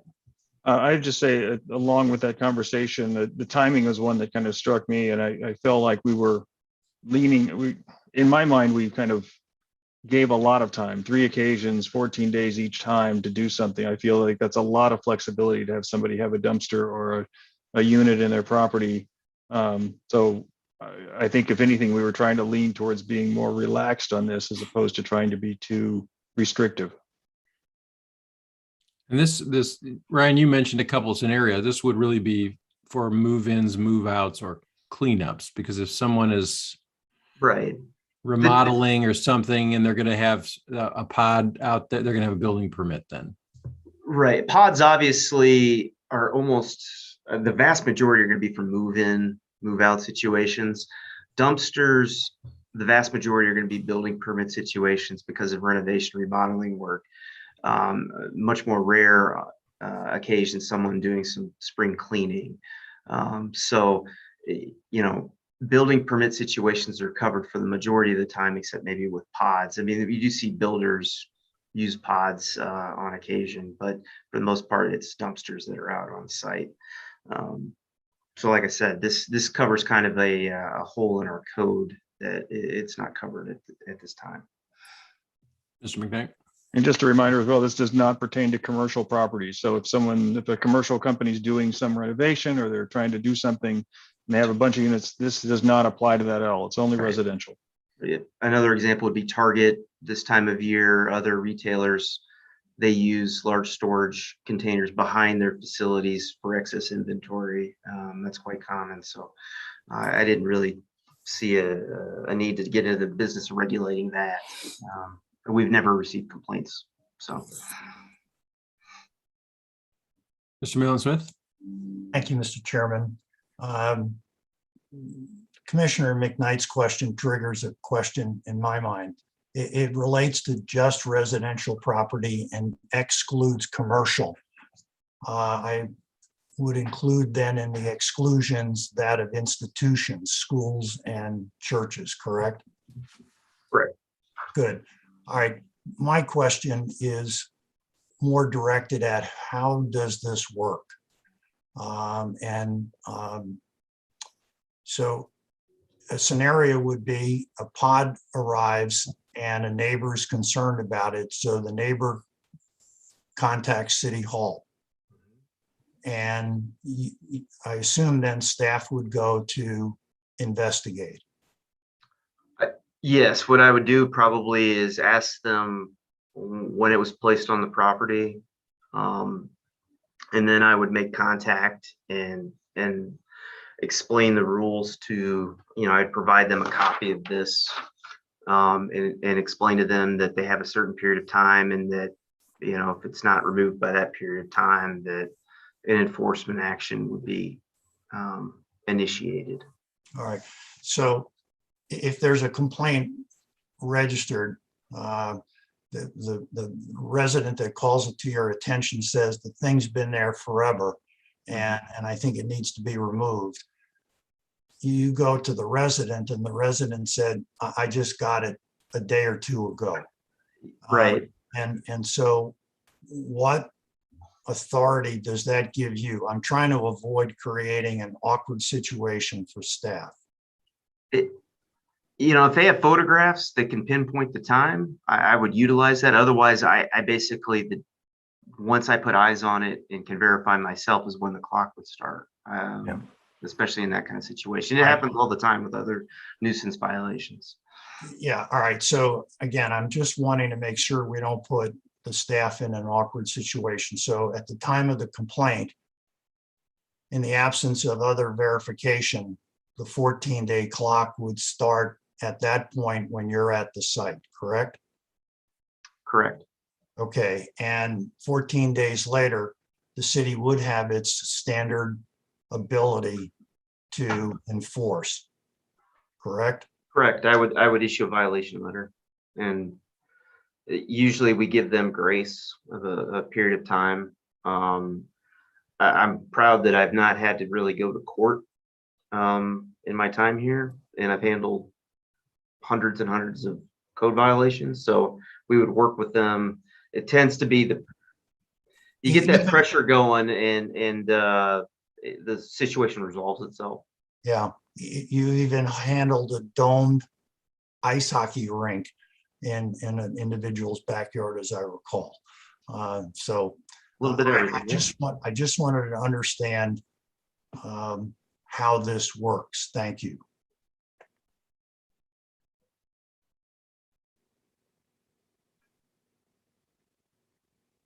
Further discussion?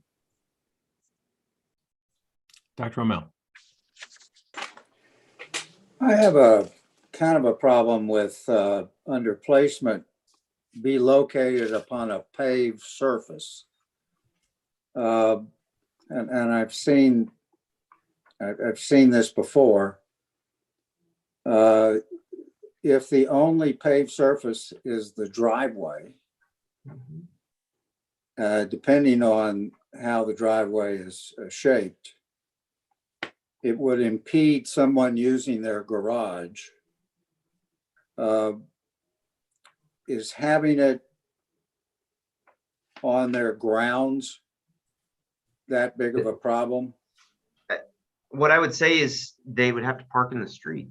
I myself had a dumpster in my driveway and I could not use my garage. I had to park in the street. I think during a construction project, it makes sense that it could be located on the property, especially when the site's all torn up. But on a nice, a nice home with lawn and landscaping, I don't think we want dumpsters or pods placed on those areas, especially in creating, quite a mess. They really need to be on a paved surface, no different than a large vehicle requirement. We require large vehicles to be parked on paved surfaces, trailers. So that was the intent, was to treat them in that manner. Understood. Mr. McKay? And I would actually go to the same point of saying, if it's an inconvenience to have it on your property, maybe you'll get it off sooner. So I think that the idea is to have these on property as a shorter period of time as possible, because they are an eyesore. I think the issue is going to be people that want to use this for long-term storage in lieu of, using what they have within their home or a storage facility offsite.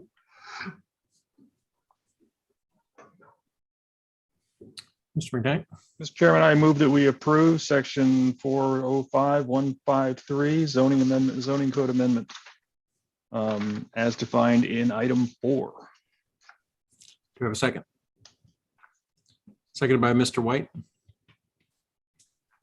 Further discussion on the zoning text amendment?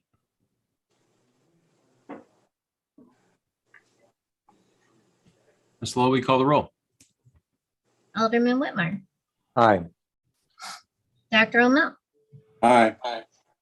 Chairman Sema, Aye. Mayor Ream, Aye.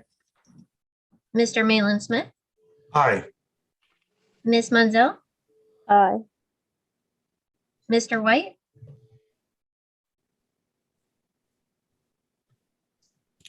You're muted, Mr. White. Was that a? you can just give a thumbs Give us up. a thumbs up or down. Thumbs up. There you go. That's enough. Thank There you you. go. Ms. Miller Aye. and Mr. McKnight. Yes. The motion carries unanimously. Thank you, Ms. Lowell. All right, I'll take a motion on the commission's finding regarding the zoning text amendment. I move that the following findings be recommended to the Board of Aldermen. There's a public need for the proposed use. The proposed amendment and proposed use are in compliance with the comprehensive plan. Property in question is suitable for the uses permitted under the proposed zoning. There are adequate public facilities such as sewer and water and other required public services. Public health, safety, and general welfare will not be damaged. The land values of adjoining properties will not be damaged. The adoption of a proposed amendment is in the public interest and is not solely for the interest of the applicant. Thank you, Dr. Mo. Do I have a second? Second by Mayor Ream. Discussion on the findings? All in favor, say aye. Aye. Any opposed? Motion appears to carry unanimously. All right, other business. Our 2022 meeting schedule is out. Mr. Spencer. Yes, Mr. Chairman. The meetings are still third Wednesday of the month. I don't believe there are any major conflicts with holidays. And the meeting times are still set at 7 p.m. But this is a flexible board, so if we need to move dates around, we certainly can. But I want to get this out to you now so you can plug it into your calendars for next year. Great. Any questions or discussion on the meeting schedule? Oh, go ahead, Ms. Massell. I'm sorry, this is probably unrelated and maybe not the time, but are we also going to be in person next month if we meet, or? I think I've been taking my lead from the Board of Aldermen, so perhaps the mayor can give us an idea what his plans are for next month. Sure, we are going to resume in-person meetings in December. So our meetings in December will be in person. Because we still do have from the County Department of Health, a mask mandate, I am going to ask the Board of Aldermen, myself, city staff, and anyone from the public who attends the meeting to wear a mask when we're in person. I've certainly told the members of the Board of Aldermen that at times when they're speaking, so they can be understood throughout the room, they could certainly lower their mask when they're addressing the board or the public. But yeah, in December, we will go back to in-person meetings. Our hope is that the county will lift their indoor mask mandate in the near future. I think a lot will depend on the incidence of cases throughout the month of December. There's some talk that it'll be lifted in January, but this is still definitely uncertain. Okay. So one thing I think would be handy with these, the dates, if there's a way to send, you send that great email that has the login at 6:30, login at 7 o'clock. I wonder, is that possible to actually get meeting invites that has that information in it?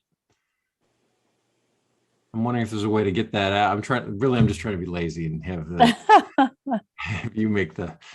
I could do that for you if we wanted not to. just for me, for the whole commission. I could do that for the commission if we were to continue with Zoom meetings. Thank you. The chairman just has to let me know. All right, I'll talk to him. All right. I'm sorry. Go ahead, Red. I was just going to say, just so I understand, so next month's meeting is still planned Zoom, and then we'll evaluate for January. Yeah, for now. I mean, I do. I had planned to follow the Board of Aldermen. I'm not very excited about a meeting with the masks on. I just think it makes the discussion difficult. Although maybe I'll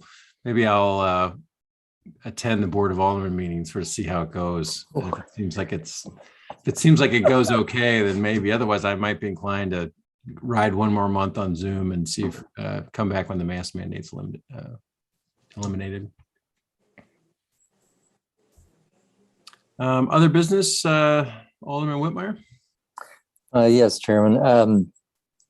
I think it was last month when we talked about the Greystone Manor subdivision matter. One of the things included in there was a plan to deal with grand trees, identifying grand trees and deciding which ones could be removed and so forth. And then what plans the developer needed to take to replace those trees.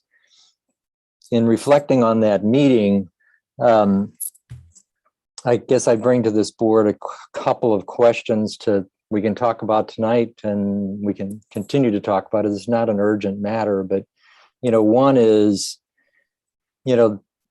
we require that the developer hire an arborist to inspect the trees and come back with their assessment of the trees and recommendations. Therefore, wonder if it makes sense to make that a city responsibility and instead allow the developer to reimburse the city for the consultant that's required, just so that the city is more in control of who is selected and that the consultant is accountable to the city.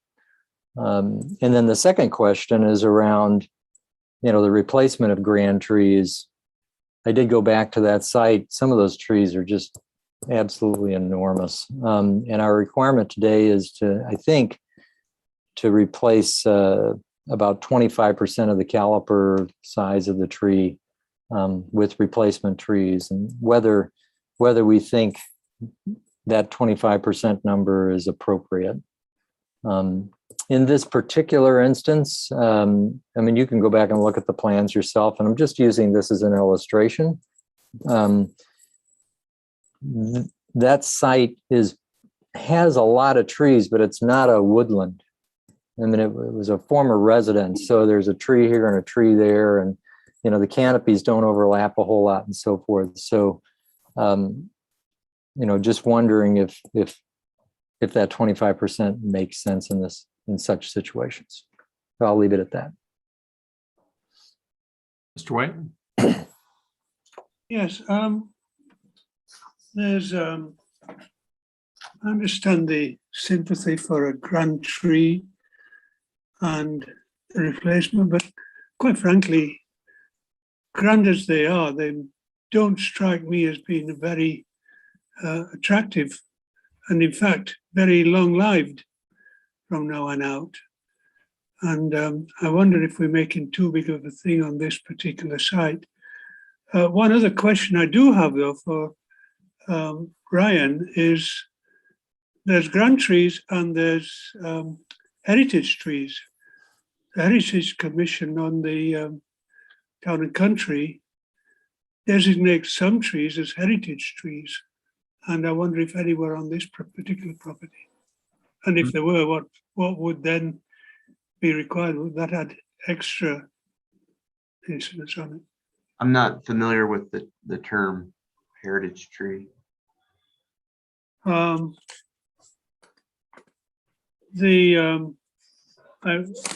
This comes from maybe 20 years ago.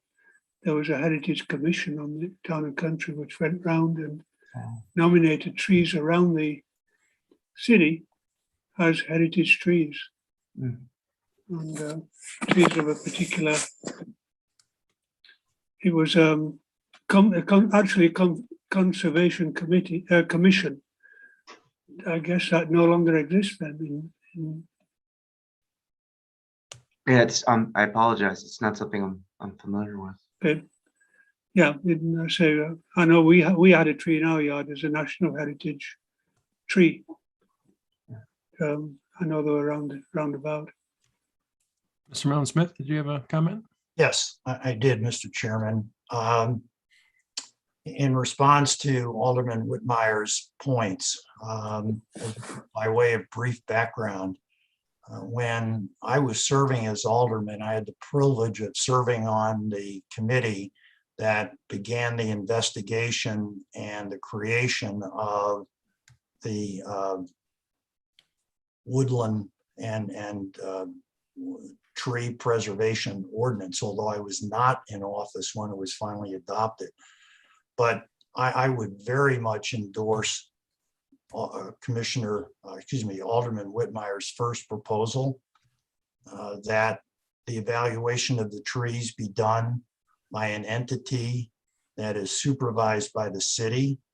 And so that individual is not experiencing undue pressure from the developer who's paying his or her paycheck to modify or to overlook tree preservation. The second thing I would say is the whole woodland or tree preservation initiative was born out of the firestorm that erupted in Ward 2 along Mason Road, where Mr. Rehnquist was accused of clear cutting several developments, and it caused quite a stir. Now, whether that was accurate or not, that was the genesis of the committee's work, and grand trees were adopted or identified by the committee after extensive input from multiple arborists, as well as input from the state. And the return or addition of replacement trees was done with a clear intent of trying to discourage random or irresponsible removal of grand trees, and to then try to restore foliage to the city. So just a piece of historical background.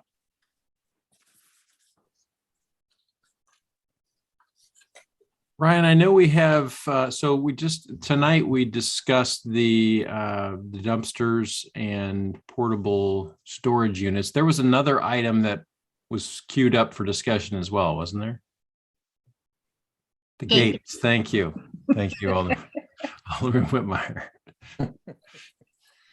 See, now if we go back in person, he's not going to be able to do that. So we do have the gates, and I guess the question would be: is this? I don't know if we need to have a. I guess we could give you some direction. Have you come back with some language that would make that change with who hires the arborist? That's easy enough to draft for your review. The other question is larger, though, which is the 25% that we do today. Is that the right number, and do we want to try to revisit that? Right. I think part of the issue is I don't have a lot of information to in terms of what's happened since we adopted that ordinance. There haven't been a lot of subdivisions. It'd be nice to have a little more evidence to kind of make a judgment about what may or may not be appropriate. Certainly, the higher the percentage, the higher the threshold of pain, if you will, in terms of, well, maybe we should find out a way to preserve a tree. I think in a lot of situations, the way our code is set up with 1 acre lots with the size of streets and cul-de-sac radiuses and stormwater requirements and the grading that ensues, unfortunately, these trees are not going to survive, or else the developer has to seek numerous variances because they can't comply with their subdivision code. So that was what we grappled with back when we were talking about the updates to the natural resource section.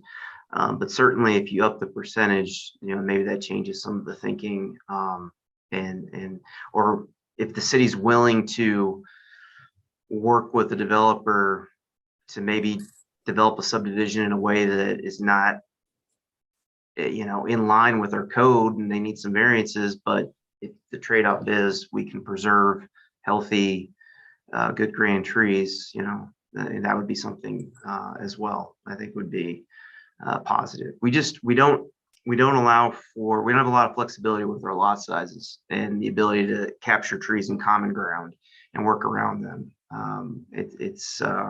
And Greystone maybe is not the best example because it's 4.8 acres. It's a very rectangular site. There's not much you can do with it other than taking away the developer's right to develop the 3 lots that he has there. So, but I think it's worth discussion, certainly, because there are opportunities to develop a number of more subdivisions in town that this question may arise again.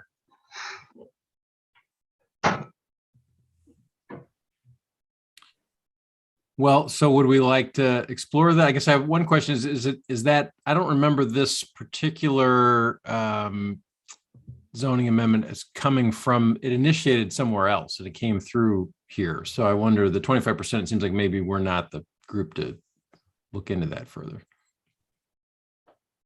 It was a Board of Aldermen subcommittee that really worked on it. Pardon me for a second, but it seems like there was a lot of energy that went into that discussion too. So I almost feel like us bringing it up at this point, maybe we should just go back and review what they did if there's a question about it, and not necessarily decide to make a change without doing a significant review of what they did if we feel like that number is not right. But I think that number was come across with a lot of thought involved, if I remember correctly. So, Mr. Mail-Smith. Yeah, just to add further dimension to Commissioner McKnight's comment. While I was a part of it, I did not see it through to completion, but it was a 4-alderman effort. We met with Ryan bi-monthly for what I recall to be at least 6 months. And the majority of those meetings had at least one, sometimes multiple experts in attendance giving us advice. So right or wrong, it was extensive, and we tried our best to produce a viable document that was focused on preservation of landscape that takes decades to create.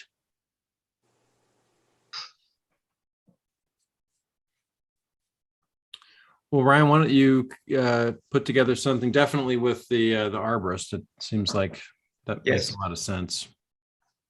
And maybe I could volunteer to just go back and try and collect a little history and come back. That would be great. Okay, I'll do that. I'll do that.